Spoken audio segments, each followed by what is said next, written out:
Hello and welcome to Theatre Chat Live, episode 25. We're a little bit early today at 5:30. I hope everyone is doing very well. How are we all doing? If you missed last week's episode with Kieran from Extinct at the Theatre Royal Stratford East, then you can watch it on IGTV or YouTube.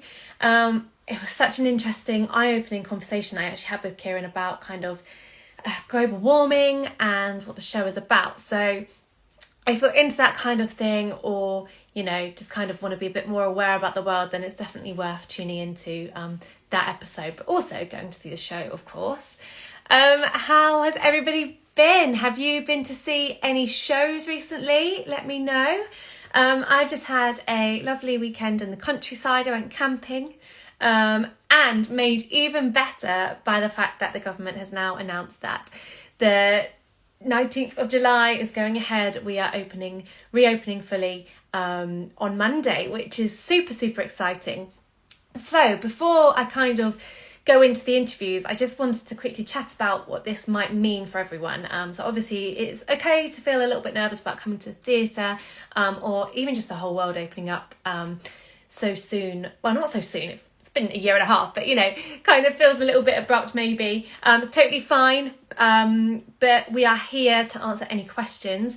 I just wanted to tell you that theatres will still be following the See It Safely protocols. So that's been in place for a while now, ever since kind of they reopened socially distanced. So the things that you could expect to see after the 19th of July include, this is the following measures that remain. I've got them written down so that I don't forget anything and they're all correct.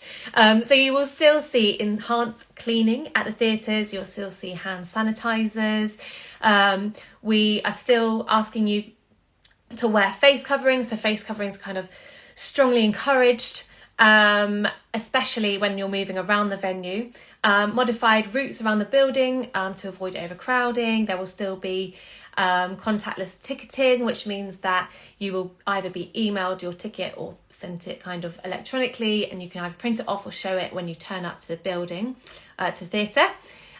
We also recommend that theatre goers kind of keep their possessions to a minimum, just so there's less stuff lying around and it's a little bit easier for everyone to kind of move around. There will also be restricted stage door activities. So most shows will be telling you if they're not going ahead with stage door. Obviously, we still want to keep our actors safe. So stage door isn't kind of, you know, what we know it as. So I would double check the show, first of all, if you were hoping for it to be open. Also, our Book with Confidence, Exchange with Ease pledge is still there. So if you are feeling poorly, you can exchange your ticket to a show up to 24 hours before your ticket is valid, or whenever you see the show is what I'm trying to say. So that kind of timescale can be a little bit less for other theatres. So it's always worth kind of like contacting your theatre if you're not feeling too well, in case they can exchange it or refund it even closer than the 24-hour period that we've got there. Things that you won't see anymore, however, is socially distanced auditorium seating, which is really lovely news for theatres. It means that, you know, they can start to see full capacity. Many of the theatres have been running kind of at a loss during socially distanced performances, so that's going to be really exciting. And there's also no longer a restriction on booking party size and limitations to household or bubble. So before, if you're going to a theatre, you need to go with someone from your household or a bubble. So now you have no excuse to go and see a show with your friend that you haven't seen for ages, because, you know, you can now. And you might not see compulsory temperature checks before entering the venue, or the compulsory check-in via the NHS Track and Trace app before entering the venue. As you can tell, I'm not very good at reading things off a list. If it's in my head, I can just tell it to you, but I wanted to make sure I got it all right. So if you have any questions about any of that at all, then you can comment on here and I will answer them after we do the interviews. Other than that, you can, you know, message us at any time on OLT and we'll be glad to answer, because, you know, we want you guys to feel safe going back to the theatre, and that's what we're here for. So today, let's get started. We've got a lovely show for you. We're going to be speaking to Audrey and Chris from Amelie about the musical, the Olivier Award nominated musical. currently playing at the Criterion Theatre, and we're going to be speaking to Tony from the Kiln Theatre's production of The Invisible Hand. So without further ado, let's bring on Audrey and... I was just testing you. How are you all doing? Very good. How are you? Yeah, not too bad, thanks. Thanks for joining. Today, obviously, we're here to talk about Amelie. First of all, can you just kind of introduce yourselves and tell me a little bit about who you play in the show? My name is Audrey Brisson and I'm playing Amelie in Amelie the Musical. And I'm Chris Jared, also in Amelie the Musical, but not playing Amelie. He That plays makes sense. Perfect. I saw the show, I think it was the first week that theatres reopened, and it was so lovely to see a show, because I hadn't seen it before. It was the first show that I'd seen that was brand new to me, and it's been so brilliant to kind of see it. How has it been so far reopening after obviously so much time off? It's been absolutely lovely. It was, I think, ahead of time we all were slightly daunted by the whole process. I'm not going to say all because I don't want to speak for everyone, but for myself, I was curious as to how it was going to happen, if people would be interested in coming back to the theatre and being sat in a closed environment. But it's been so well organized. The theatres are so well organized. The front of house team are absolutely amazing. It's I mean, from my perspective, from my point of view, it's a well, smooth, oiled machine. And after a year and a bit of not having any or barely any theatre going on, it's a treat to be back and to be part of this first wave of theatres reopening. It's very emotional. It's very lovely. Absolutely. Obviously, Amelie is based on the film, which I think was released in 2001, if I'm correct. How do you feel that this musical is different to the film? Well, I'll take this one, shall I? The Jeunesse films are always play a little bit with the boundaries of realism and yeah, what's actually possible and what's not. Amelie, as our director likes to remind us in the film, melts into a puddle of water when Nino comes into a cafe and with her embarrassment. And of course, we can't do that. So we tried. We did try. We really tried. I put the heating on. Nothing worked. So it was how to bring the slightly out of the ordinary aspect of the film onto the stage without trying to emulate and recreate something that is wonderful in its cinematographic way. But don't try and do something that works so well in a camera and do it on stage. We have actor musicians. Everyone plays instruments. The instruments they become part of the characters. So I think potentially that doesn't replace, but it's a way of melting into a puddle of water, I guess. And of course it's different music. It's not the well-known music of the film. It's just as good music, but just different. Absolutely. After watching the show, I felt like the roles that you both play were kind of made for you, and it's mad to think that these were written, not necessarily for you. Tell me a little bit about your own journeys with the show and how you kind of first were introduced to it and how it's grown since those first few days. Yeah, well, I feel like I was a little bit of a wild card. I've not been involved in musical theatre before, but I had worked with the director and have a good working relationship with Michael Fenterman. So it was an eye-opening experience for me, from rehearsals to be sat in a room full of supremely talented musicians first, but actors also, some good movers. So it was a very different experience to how a show is put together than anything I'd experienced before. Yeah, you want to take over? Well, similarly, I play a little bit of instruments here and there, but I'm not as ingrained an actor musician as some of the people on stage. So it's extremely humbling to be around around such people. And my God, I got a phone call about the piece by Michael, the director. Michael Fentiman called me and said, I might be doing this. Would you want to join me in this amazing experience if I did? And it was a bit of a dream, a gift of a part, really, because as you say, I mean, I think it required work, but Amelie just seems to fit into me, or I like a little pair of well used Doc Martens. Doc Martens, exactly. I was going to say slippers, but Doc Martens. I like Amelie. Brilliant. The show was nominated for MasterCard's Best New Musical. Why do you think this show is so special and unique? I mean, already I'm thinking about the actor musos, but there's also so much physical theatre in it as well. Can you tell me a bit about that? Yeah, Tom Jackson Greaves was the choreographer, and he's done extensive work with Knee High, which is a company both Audrey and I love and have been privileged to work with.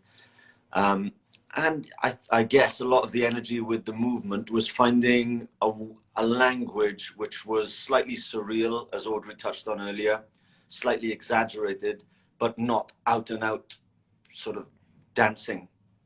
So it was trying to find a sort of quirkiness to the movement, which still has embedded in it a truthfulness and a sort of a realism that, I don't know, perhaps isn't it's like in every show. Exaggerated everyday movement. Not exaggerated, but like enhanced. It's like you're looking at it through a spyglass or... And we're talking like minutiae of my movement details. We spent a lot of time just thinking of tempo, and how does somebody move slowly through the space so that it's not sort of catching anybody's eye when the focus of the story is elsewhere, but it's sort of fully embodied with intention and purpose.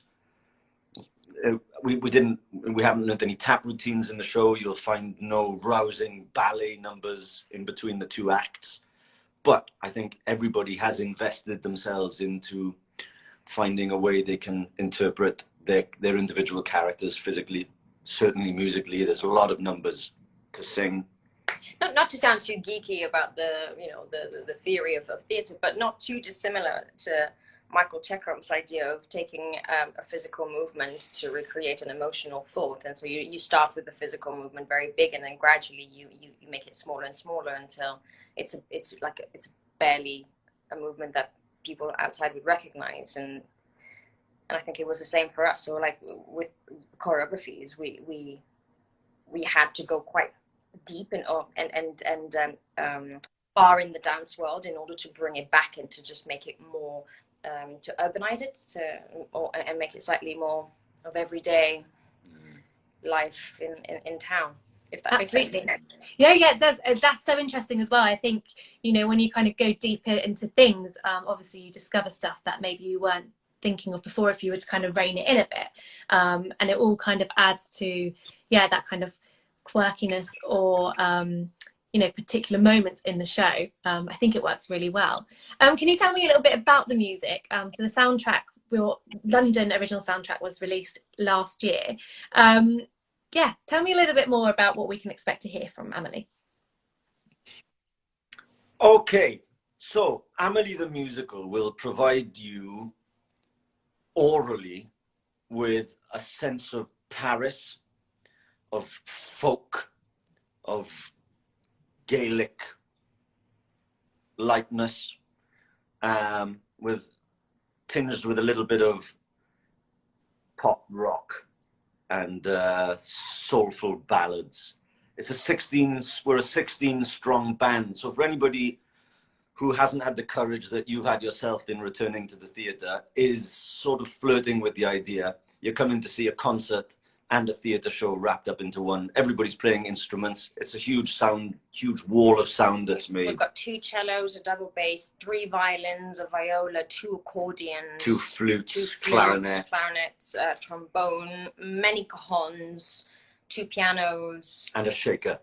No, let's not forget, I think we have 2 shakers. 2 shakers.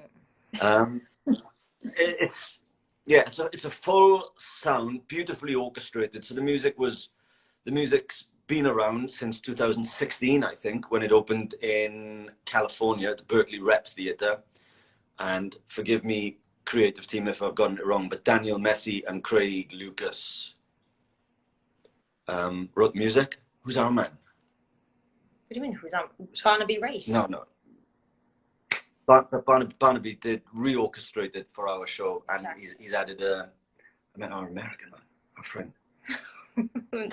Nathan, thanks. There you go. I've said all the names now. No one heard that, so good. Yeah, but Nathan Tyson too. All really cool people putting together music that they love.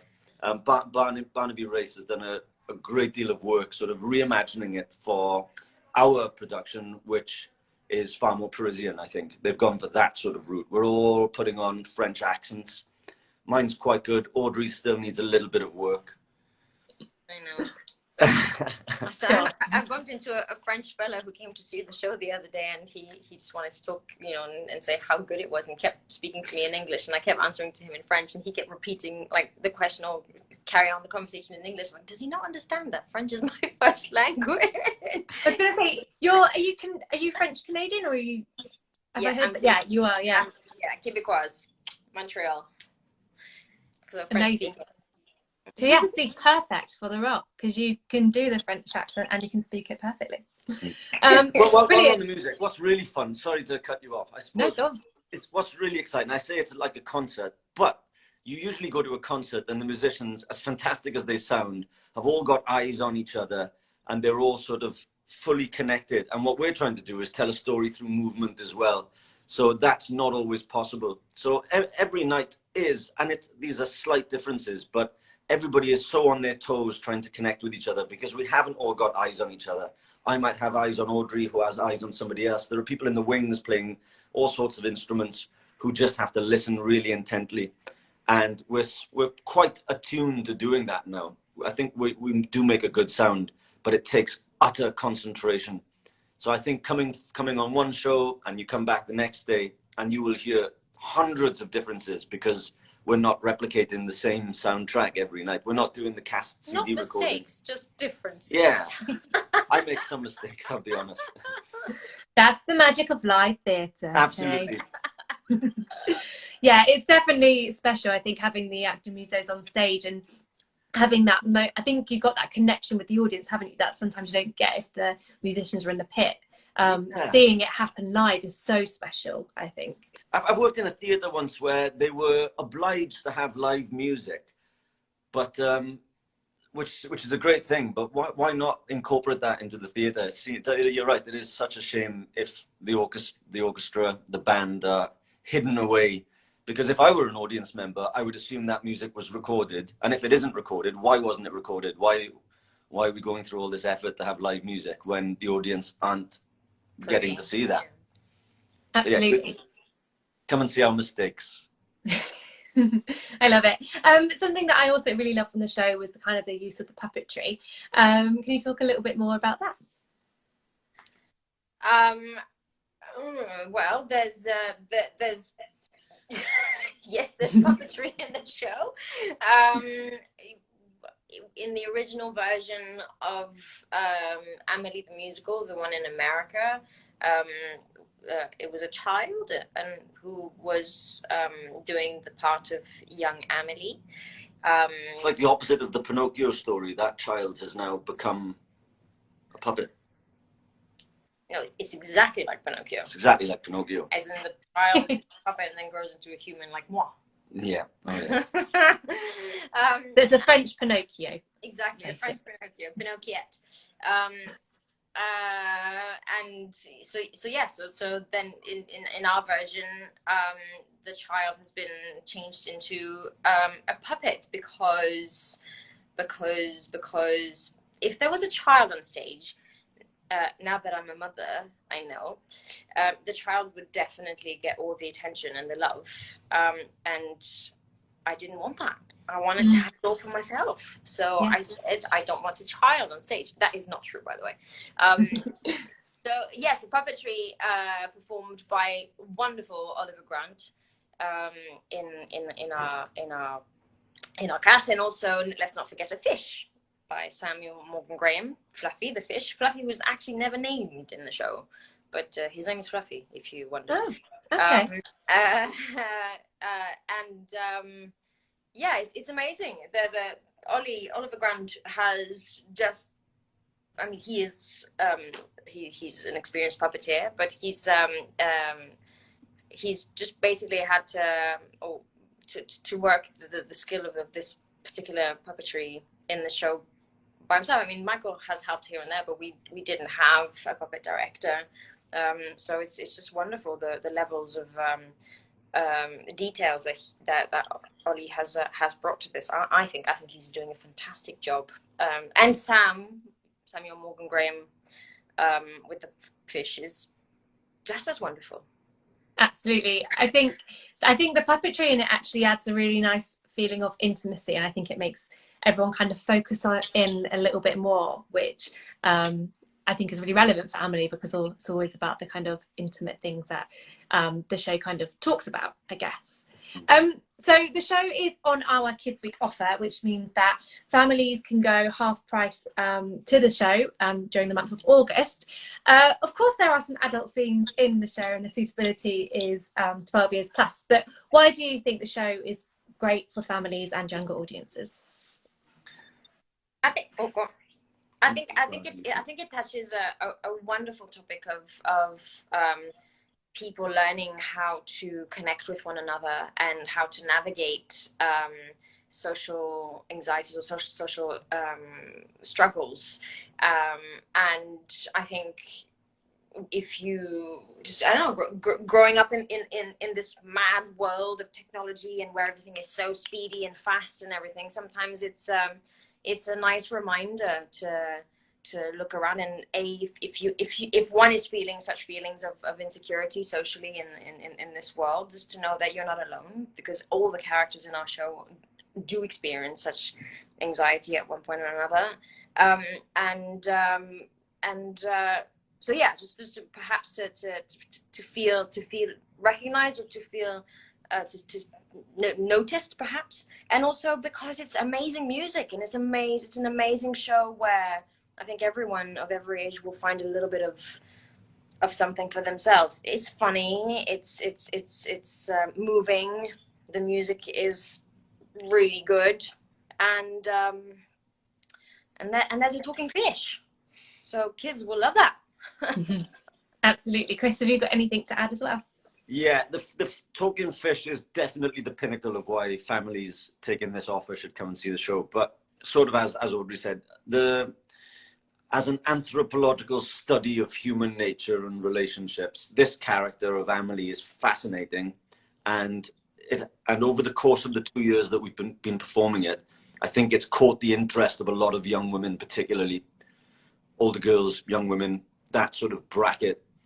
But for kids to come along with their parents and witness this girl's relationship with her parents, I think it can be quite illuminating, and it should prompt really healthy discussion with what it is various family members need from their counterparts. And so I'd imagine that it would be very fulfilling to come and watch this story and have a good chat about it afterwards. Do you have any kids watching this right now? Potentially. It is live, so there may be children watching. We can't see exactly who is watching, but we're on Instagram, so, yeah. So there are one or two set design choices that might need explaining, but which in itself is a wonderful conversation to have in the family. Yeah, get it out there. Better out than in. Yeah, but always good to do it through the medium of theatre, isn't it? Absolutely. Yeah, it's safe. Fantastic. I'm really interested to see after Kids Week how many children are going to ask for a talking fish as a best friend. I really hope that is something parents have to deal with. Has there been anything whilst doing the show that has been particularly memorable?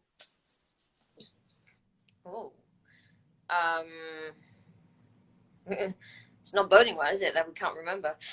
So much. I mean, we've been through such a long journey with it now, from opening the show at the Watermill to going on tour to bringing it back to London to coping with the last year that we all have.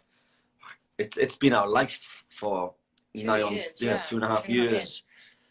So yes, there have been, just picking out something that's the most exciting thing. Well, you said something the other day that I'd completely forgotten because it was that memorable. So we opened the theatre at the Watermill, and you can't, if you go from stage left to stage right, you have to leave the theatre and walk outside.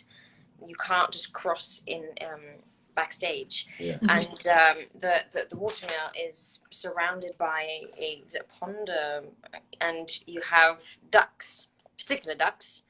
You said something about what those ducks, they're bred in a way, in such a way that... Yeah.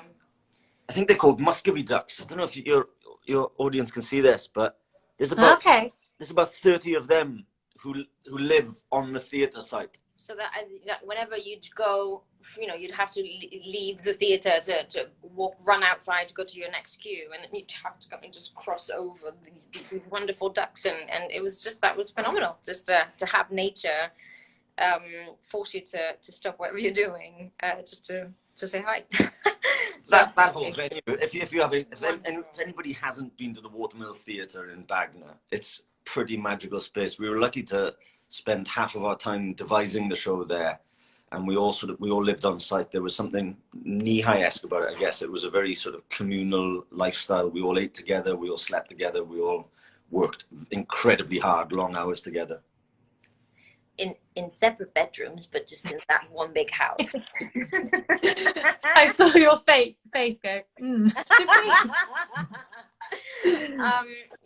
Bagner, the Watermill. My God, what a beautiful thing. So families, once you've been to see us, now go to see all the other shows at the Watermill, because I think it's just a bit of a gem. My dream is to move there. So, poor heart, I've got your job in my heart. I want your job. I want to be at the theatre. What other memorable bits? God. I think that it's about the show, but having done the CD, having recorded the entirety of the CD in one day, 12 hours, is a bit of a feat, active muso, and that is pretty memorable and pretty wonderful and exciting to see and to witness the magic being created in that room. It was very, very beautiful. And now opening at this theatre, we weren't. I mean, I think the earliest theatres could open was May the 17th, and we were just 3 days behind that.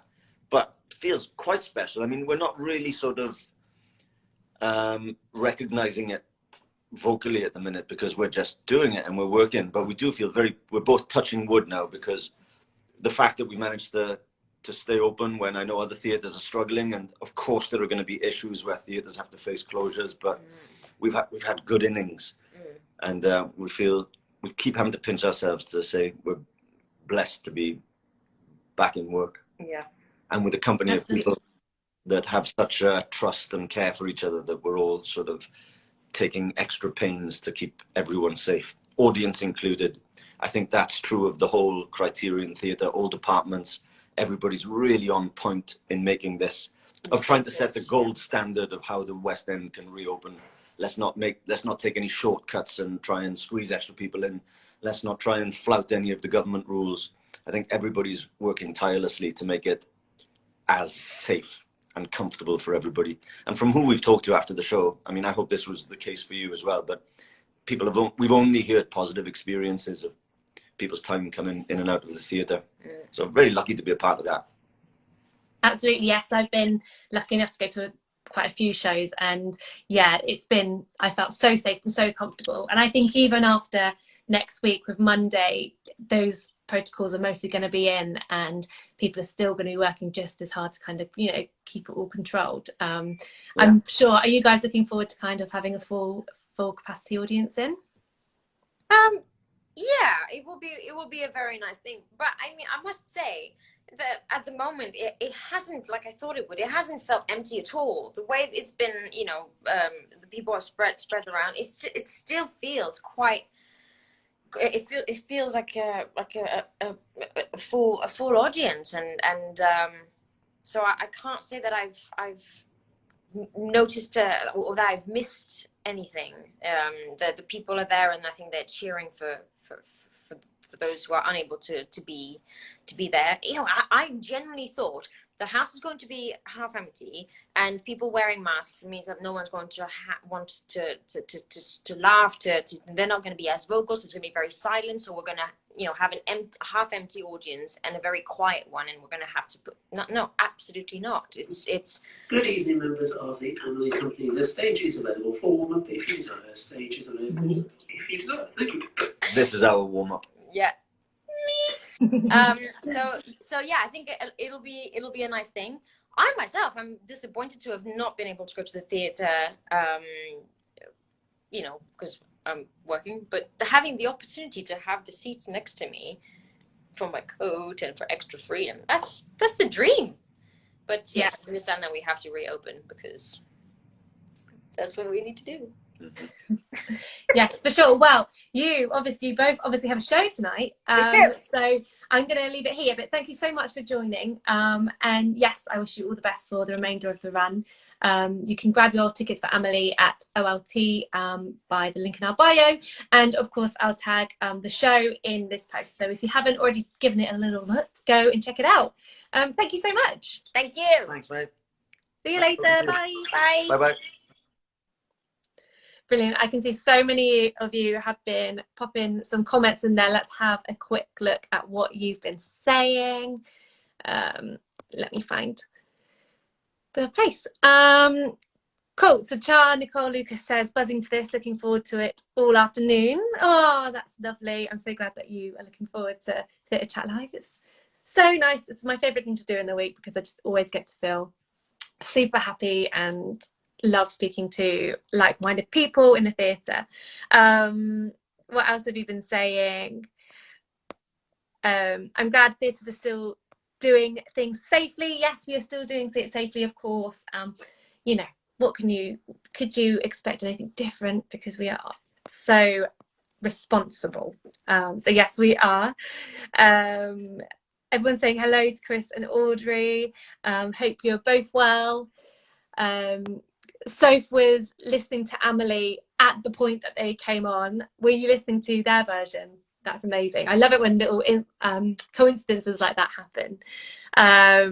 Sophie says, I can't wait to see it again. I saw it 2 years ago. How insane is that? Sophie, let us know how you find it and if you kind of notice any differences in the performances once you see it. I absolutely love speaking to people who've seen shows more than once and what they notice differently about musical theatre. We got my favourite show. The role was defo made for Audrey and Chris. Can't imagine Nino without Chris's gorgeous riffs. Yes, the singing in it is top notch. There's so many beautiful riffs, and yeah, directly in your face. I also saw someone said that the Criterion was the perfect theatre for the show, which I think is so true, because I think it's quite an intimate theatre. It's not one of those massive ones with loads and loads of seats. It's a smaller theatre, and I think the show again fits into it so perfectly because, like I said, it's so intimate, especially when you've got people kind of acting muses playing instruments in front of you. Really works. Charlie saw Amelie for the first time a couple of weeks ago. Phenomenal. Loved every second. We've got the show is so quirky, there's nothing quite like it. Jodie saw it in Edinburgh recently. The soundtrack helped for you a lot in hospital. Oh, that's so great. What else have we got? We've got love to hear about Chekhov as a theatre student. Go geeky theatre. Yes, I mean, I'm always up for geeky theatre, so if you're ever coming for an interview, go deep. I want to know the whole backstory as to how the show became. I love it. Brilliant. You've all lots of lovely messages from you all. We've got the fish blow. I was just about to move on, but then I saw the fish in the bowl blows my brain, which is true. It is great. If you're going to go see the show, you've got to go see it for the fish bowl at least. Fantastic. So next up, we are going to be speaking to Tony Jayawardena, who is currently playing Imam Salim in The Invisible Hand at the Kiln Theatre. Let's bring Tony on.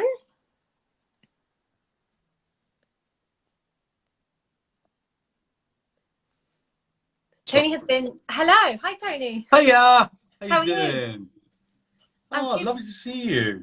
I'm good, thank you. I was just about to introduce you, tell everyone a little bit about you. So you've been in lots of shows, including White Teeth at the Kiln. You've been in Young Marks at the Bridge. You've been in Bend It Like Beckham as well. And then you've also been in The Crown, The Duchess and Ackley Bridge. How are you doing? I'm doing great. I'm doing great. It's been, as it has been for lots of people, really hard over the last year and a half. But I've been luckier than most, I think. I got to do another season of Ackley Bridge in between lockdown 1 and 2. My dressing room mate just came in and yelled, hello. So yeah, there you go. Because we're getting ready for a show tonight too. But yeah, I've been luckier than most, I think. But it's been really hard being without the thing that I love for so long.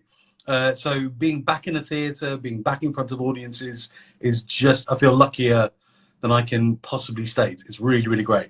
Absolutely. Really great. We started Theatre Chat Live in January, so before theatres were open. Right. And we were talking to people in their like houses and their bedrooms. And now I love speaking to people when they're actually in the theatre, because you get people coming in and out all the time, and you kind of feel the excitement and the world of what theatre is like, really, don't you? Absolutely. So tell me a little bit about yourself, Tony. How did you first get into theatre, and how did you get to where you are now? Well, I did that classic thing of stumbling into school production, school plays. I had at primary school, we had a new music teacher who wanted to put on a musical, and I thought I'd never sung before, and I was just going to go for the part of narrator, but all the kids were not singing, so she was getting all the kids to sing in every audition, and I got like understudies the lead at the grand old age of 8, and that started me on stage, and that continued in secondary school and at university, and then I got to drama school, and here I am. Amazing. And here you are today to talk about The Invisible Hand. Yes. Can you tell me a little bit about the show and who you play and about your character? Sure. This is a play that we did 5 years ago. It was the last play as was then the Tricycle, and it's now back at the new building called the Kiln, which has been the Kiln for a good 4 years. And it's about basically the kidnap of an American banker in Pakistan by a group that want to hold him for ransom. And they thought they were getting his boss, but they got someone lower down, so they weren't going to get the amount of ransom that they want. And he suggests that he will be able to make them the ransom they want by doing what he does for the bank, which is working the markets and so on and so forth. And basically it's a story about, in the end, how power and money corrupts. And got people coming in, it's great, it's very exciting. So it's about that. And it's a four-hander, it's a real thriller. It's written by the incredible Ayad Akhtar, who's an American Pakistani writer, and his dialogue is on point. I mean, it's a real pleasure as an actor to speak. And we've been having a great time, the four of us. It's really, really good fun. It's really punchy as well. It's less than 2 hours long, without an interval. And yeah, I play basically the head of the organization that was responsible for the kidnapping. So power and money corrupts everyone in the end. And it's very exciting. Absolutely, sounds very interesting. Sounds like there's a lot probably packed into it. Yeah. So The Invisible Hand, I was doing a little bit of research, is obviously kind of like a saying within the world of the stock market. And it is. I mean, it was coined by a guy called Adam Smith. Okay. And it's basically about how when events happen that move the market, so if something happens to make the price of gold go up, the invisible hand is basically everyone's self-interest within the market that makes it come back to level pegging quite quickly. So it's being able to take advantage of those spikes, because they're usually very short-lived, which makes you make money. And the invisible hand is the thing that brings it all back to parity, brings it all back to level playing, or at least that's the theory anyway. Absolutely. Is there anything from doing this show that you've learnt yourself in terms of kind of the stock market or how you kind of approach life? I've learned that I'm not built for a career in banking. I think more than anything. It feels like a totally different world. It feels like the rules are different and the ideology and thinking is different. When events happen around the world, the thought processes are different. And it's fascinating. It's really complex. There's some incredibly smart people involved, but it's not what's going to make my soul sing, I don't think, over the course of my life. Yeah, that's fair enough. I feel like I can relate with you there. Right. Excellent. Happy. So obviously, as you mentioned, the show first opened back in 2016. That's right. Has there been any changes from when it was first opened to now, or has it kind of been the same? Yeah, no, we've changed a bit. I mean, like when we did the original production, we changed quite a lot. Ayad was in our rehearsal rooms then, and he wanted to make it better. He wanted to, you know, change it as much as he could to make it as good as he could.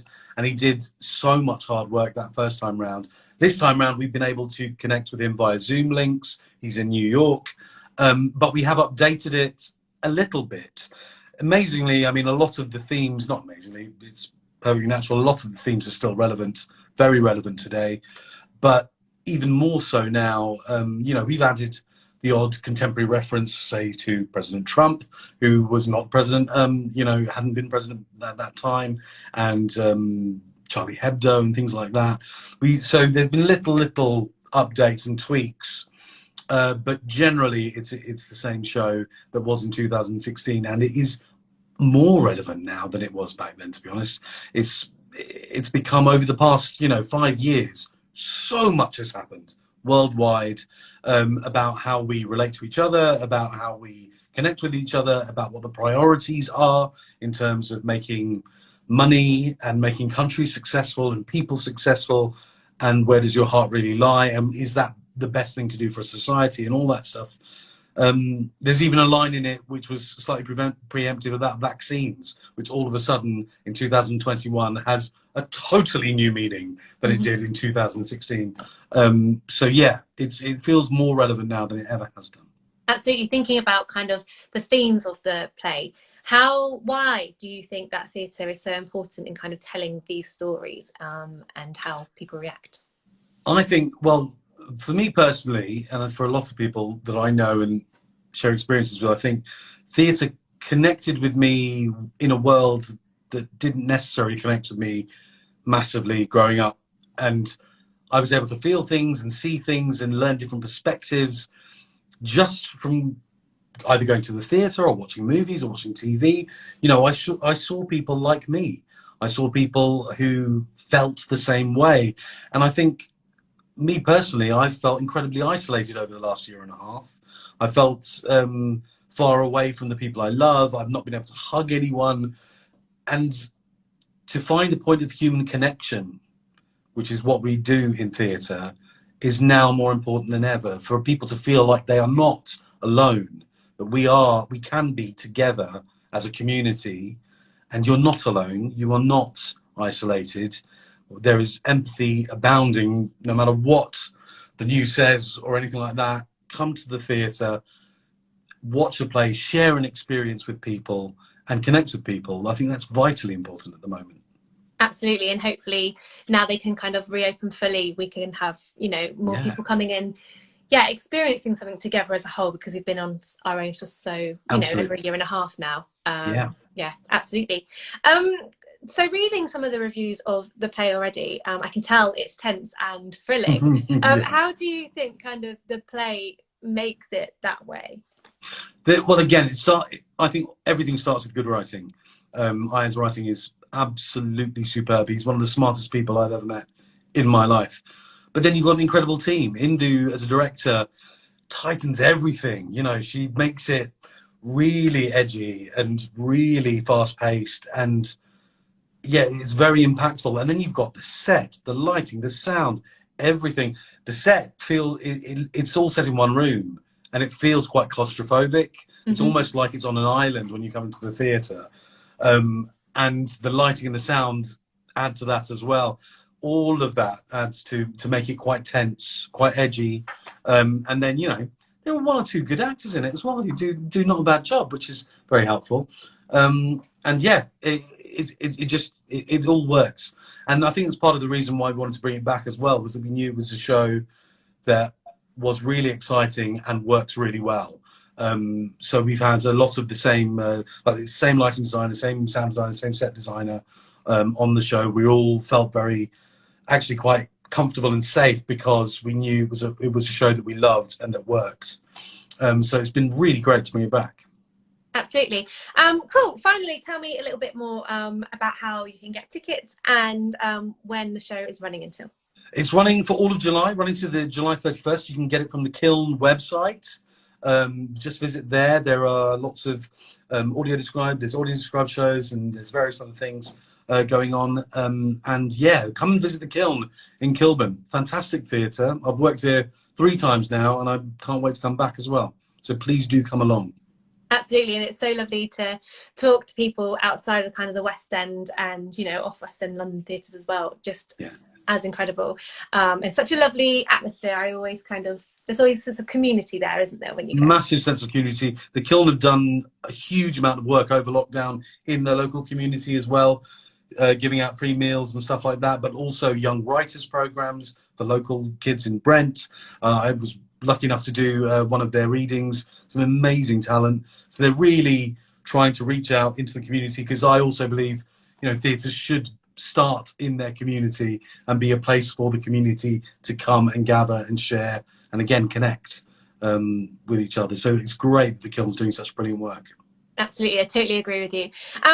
Thank you so much for joining. All the best for your show this evening, and yeah, I hope it all goes well. Thanks so much for having me on. It was great fun. Cheers. No worries. See you later. Bye. Thank you. Bye.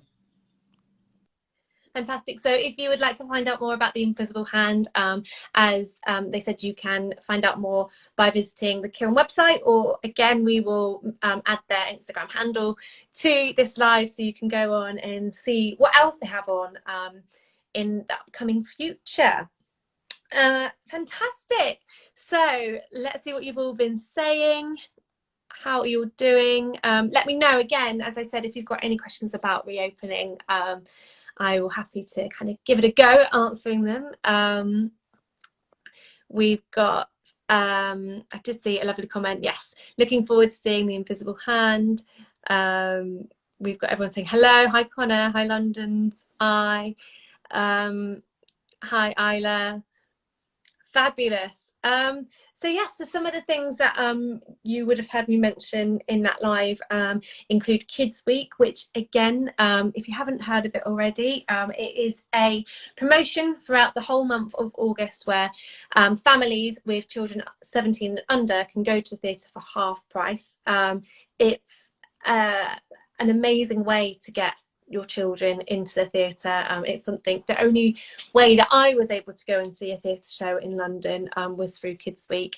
And as I mentioned, Amelie is also on there, but we've recently had tickets released for Joseph. So yeah, if you're thinking about, you know, going to a theatre and maybe wanting a bit more of a accessible way of going to see something, you know, a better kind of deal on your tickets, then definitely check out Kids Week. You can do so by looking in the bio of our account. Lou Dog says, very interesting talk. How do you get in contact to arrange these conversations? Well, you know, me. You can contact us, so you can send us a DM on Instagram if you've got something to kind of chat about. We love spreading the word of theatre. I think Theatre Chat Live is really great for that, because, you know, it brings our audiences together in a way that we haven't been able to do so in such a long time, because we've been, you know, working from home and stuff like that. Katie said, Kids Week, off to see Prince of Egypt and The Lion King. Amazing. Have you seen any of them before? Because you're gonna have an absolutely fantastic time. Prince of Egypt especially, I think, is such a spectacular, it's such an ensemble piece, and I guess The Lion King is as well, actually. 2 great pieces of theatre, such a massive ensemble, and especially as a child you'll be watching it like, oh, I can't believe that that can happen on stage.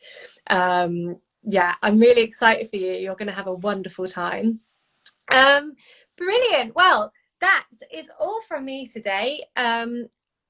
If you have enjoyed what you've been watching, then yes, please do give us a like and comment below with any kind of thoughts or questions that you might have had throughout watching. We love to have a conversation with you. It's often me and my team behind their phones on social, and we just love kind of having a little natter. So do give us a comment, and yeah, let us know how you're feeling about reopening. I'm really excited. I'm not quite sure what tickets I've got just yet. I know I'm definitely going to see Heather's in the next few weeks, which that will probably be my first kind of experience of a full capacity theatre show.